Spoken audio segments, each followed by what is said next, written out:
আমরা গণতান্ত্রিক সংস্কার চাই সংবিধানের, যে এই সংবিধান হবে জনগণের জন্য। পিয়ার পদ্ধতি গায়ে দেয় নাকি খায়? যারা হাত পাকা দিয়ে 16 বছর আওয়ামী লীগকে বাতাস করেছে, তারা নাকি কোথাও পিয়ার পদ্ধতি ছাড়া নির্বাচন চায় না। তাদের সাথে যুক্ত হয়েছে আরেকটি দল, যে এই দলটি সবসময় বিভ্রান্তিমূলক রাজনীতি বাংলাদেশে করেছে। যদি জুলাইয়ের ভিতরে জুলাই সনদ অর্থাৎ জাতীয় সনদ প্রণীত না হয়, সেজন্য দায়ী থাকবে এই সংস্কার কমিশন, ঐক্য কমিশন এবং এই অন্তর্বর্তীকালীন সরকার। ভাই সাহেব, আপনারা পিয়ার পদ্ধতি বুঝেন? পিয়ার পদ্ধতি গায়ে দেয় নাকি খায়? বাংলাদেশের মানুষ বোঝে না, আমরা বুঝি। এক এলাকায়, একটা সংসদীয় এলাকায় একজন নির্বাচিত হবে, জাতীয় সংসদের এমপি হবে, জনগণ তার সাথে যোগাযোগ রাখবে, জনগণের সাথে যোগাযোগ তার থাকবে, সেই এলাকার বিভিন্ন রকমের সমস্যা, আইন কানুন সম্পর্কে সে মাথা ঘামাবে। যদি আমরা পিয়ার পদ্ধতির নির্বাচন আমরা যেটুক বুঝি, যেটুক পড়েছি, তাতে দেখা যাবে ভোট দিলেন মিরপুরে আমিনুলকে, এমপি পাবেন সন্দীপের বাবুলকে। এই পদ্ধতির নির্বাচন বাংলাদেশের মানুষ চায়ও না, জানেও না। যারা হাত পাকা দিয়ে 16 বছর আওয়ামী লীগকে বাতাস করেছে, তারা নাকি কোথাও পিয়ার পদ্ধতি ছাড়া নির্বাচন চায় না। তাদের সাথে যুক্ত হয়েছে আরেকটি দল, যে এই দলটি সবসময় বিভ্রান্তিমূলক রাজনীতি বাংলাদেশে করেছে। এক সময় স্বাধীনতার বিরুদ্ধে গেছে, আরেক সময় জনগণের বিরুদ্ধে গেছে, আরেক সময় মানুষের সেন্টিমেন্টের বিরুদ্ধে গেছে।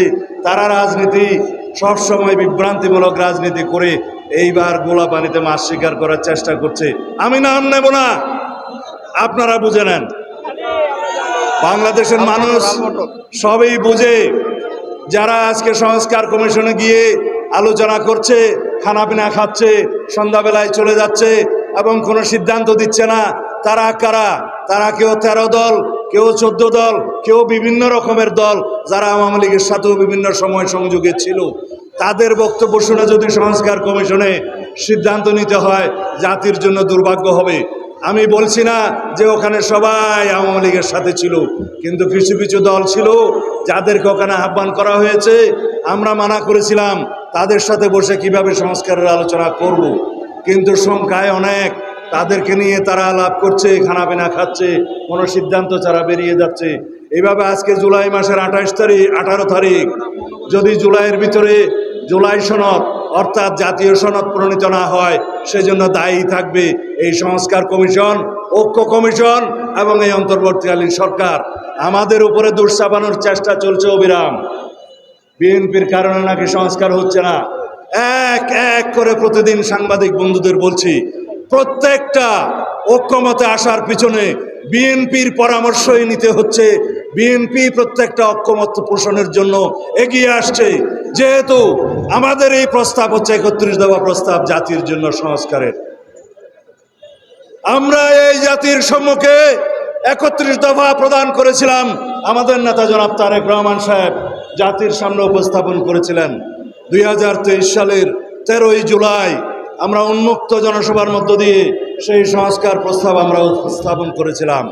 কেননা আমরা রাষ্ট্র কাঠামোর সংস্কার চাই, আমরা রাষ্ট্র ব্যবস্থার সংস্কার চাই, আমরা সরকার পরিচালনার বিভিন্ন সিস্টেমের সংস্কার চাই, আমরা গণতান্ত্রিক সংস্কার চাই সংবিধানের, যে এই সংবিধান হবে জনগণের জন্য, যে এই সংবিধান হবে গণতন্ত্রের রক্ষা কবচ, যে এই সংবিধানের মধ্য দিয়ে রাষ্ট্র পরিচালনা হবে, গণতান্ত্রিকভাবে সরকার পরিচালনা হবে, যে এই সংবিধানের মধ্য দিয়ে সরকার পরিচালিত হলে, রাষ্ট্র পরিচালিত হলে চেকস অ্যান্ড ব্যালেন্স প্রতিষ্ঠিত হবে, ভারসাম্য প্রতিষ্ঠিত হবে, জনগণের অধিকার নিশ্চিত থাকবে, গণতান্ত্রিক অধিকার নিশ্চিত থাকবে, জনগণ সাংবিধানিকভাবে আর কখনো ফেসিবাদের কবলে পড়বে না, জনগণ সাংবিধানিকভাবে আর কখনো একদলীয় রাষ্ট্রের ব্যবস্থার পড়বে না, জনগণ আর কখনো শেখ হাসিনার মতো ফেসিস্টদের মোকাবেলা করতে হবে না।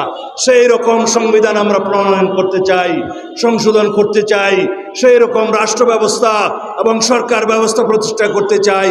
সেই জন্যই দিন রাত 24 ঘন্টা আমরা সংস্কার কমিশনের সাথে বসছি, আলাপ করছি, সমাধানে যাচ্ছি, ঐক্যমতে পৌঁছাচ্ছি। এইভাবে আমরা একদিন এই সনদ তৈরি করতে পারবো। তবে এই কথা সত্য, শতকরা শতভাগ প্রস্তাবে হয়তো গণতন্ত্রের মধ্যে সবাই একমত হতে নাও পারে। সেইটাই আমাদের জন্য গণতন্ত্রের বিউটি। গণতন্ত্রের সৌন্দর্য হলো আমরা সর্ববিষয়ে হয়তো একমত হব না, কিন্তু আমরা জাতির স্বার্থে, জনগণের স্বার্থে, দেশের স্বার্থে, গণতন্ত্রের স্বার্থে আমরা সবাই একই রাস্তায় ঐক্যবদ্ধভাবে এগিয়ে যাব। এটাই হচ্ছে আপনাদের শপথ। এই রক্তস্নাত শহীদের রক্তস্নাত বাংলাদেশে ফেসিবাদের কোনো ঠাঁই নাই, আর কোনো শকুনির থাবা বাংলাদেশে কখনোই থাবা দিতে পারবে না বাংলাদেশের স্বাধীনতা, সার্বভৌমত্ব, গণতন্ত্রের উপরে।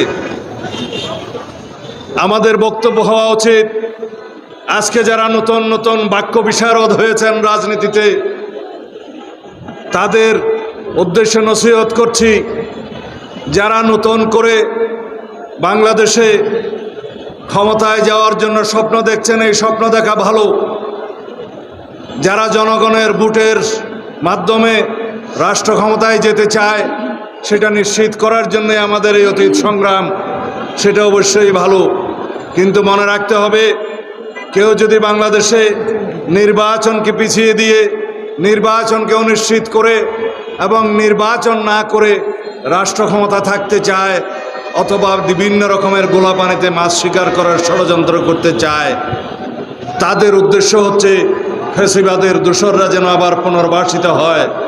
আমরা লক্ষ্য করছি বিভিন্নভাবে আজকে বাংলাদেশে গণতান্ত্রিক শক্তিগুলোর মধ্যে বিভক্তি সৃষ্টির পায়তারা চলছে। আমরা লক্ষ্য করছি বাংলাদেশের পক্ষের শক্তিসমূহে যারা ফ্যাসিবাদ বিরোধী গণতান্ত্রিক আন্দোলন ঐক্যবদ্ধ হয়েছিল, তাদের মধ্যে বিভক্তি সৃষ্টির বিভিন্ন রকমের ষড়যন্ত্র করা হচ্ছে। সুতরাং আমাদের সজাগ থাকতে হবে। আজকের এই বাংলাদেশে আমাদের গতিপথ নির্ধারিত হবে জনগণকে সাথে নিয়ে ঐক্যবদ্ধভাবে ফ্যাসিবাদ বিরোধী জাতীয় ঐক্যকে শক্তিশালী করে। তাই বন্ধুগণ, আমাদের আজকে অনেক কথা। এই জুলাই কেন আসলো? এই জুলাই আসতে কেন 17 বছর লাগলো? বাংলাদেশের স্বাধীনতা আসতে কেন 23 বছর লাগলো? স্বৈরাচার বিরোধী, সামরিক স্বৈরাচার বিরোধী সংগ্রামের পরে 9 বছর পরে কেন গণ অভ্যুত্থান হলো, ছাত্র গণ অভ্যুত্থান হলো? এগুলো আমাদের হিসাব করতে হবে।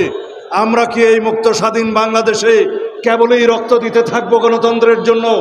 আমরা কি এই মুক্ত স্বাধীন বাংলাদেশে কেবলই রক্তের জন্য আমরা হুলি খেলা খেলবো? আমরা কি নির্বাচনের জন্য, ভোটাধিকারের জন্য, গণ অধিকারের জন্য, গণতান্ত্রিক অধিকারের জন্য, স্বাধীনতার সার্বভৌমত্বের জন্য কেবলই রাস্তায় এসে সংগ্রাম করতে থাকবো, কেবলই রক্ত দিতে থাকবো? এই দেশের মানুষের অধিকার কখনোই কি প্রতিষ্ঠা হবে না? একবার আমরা সুযোগ পেয়েছি, এই সুযোগ শতাব্দীতে একবারও আসে না। স্বাধীনতা একটি দেশের কপালে একবার আসে। এই স্বাধীনতা যদি আমরা রক্ষা করতে না পারি, এই পরাধীনতার সমান হবে। যখন আমরা অরক্ষিত স্বাধীনতা থাকবে, সেই অরক্ষিত স্বাধীনতাকে আমরা ভোগ করতে পারবো না, এটা পরাধীনতার নামান্তর হবে। আমরা দেখেছি পার্শ্ববর্তী দেশের একটি করদ রাজ্য বানানোর জন্য বিগত ফ্যাসিস্ট স্বৈরাচারী শেখ হাসিনা যার পর নাই চেষ্টা করেছে, অবশ্য সফল হয়েছে এইটুকু যে শেষ পর্যন্ত তার আশ্রয়টা দিল্লিতেই হয়েছে। লীগ এবং ফ্যাসিস্টদের রাজনৈতিক মৃত্যু হয়েছে বাংলাদেশে, ঢাকায়, এই মিরপুরে, গুলিস্তানে, পল্টনে, কিন্তু দাফন হয়েছে দিল্লিতে।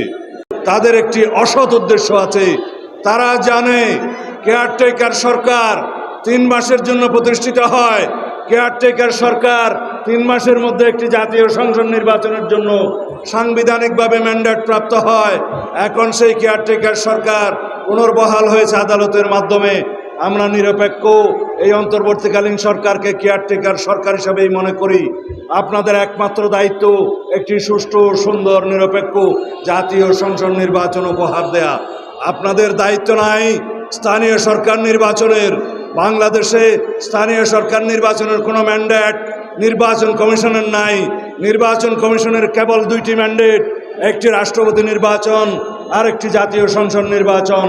কেবলমাত্র স্থানীয় সরকার মন্ত্রণালয় অনুরোধ করলে স্থানীয় সরকারের নির্বাচন দিতে হয়, নির্বাচন কমিশনের মাধ্যমে সেটা পরিচালিত হয়। সুতরাং যারা বিভিন্ন ধরনের বিভ্রান্তি সৃষ্টির মধ্য দিয়ে নির্বাচনকে বিলম্বিত করতে চায় অথবা অনিশ্চিত করতে চায়, তারাই বক্তব্য দিচ্ছে স্থানীয় সরকারের নির্বাচন জাতীয় সংসদ নির্বাচনের আগে হতে হবে এই কেয়ারটেকার বা অন্তর্বর্তীকালীন সরকারের অধীনে।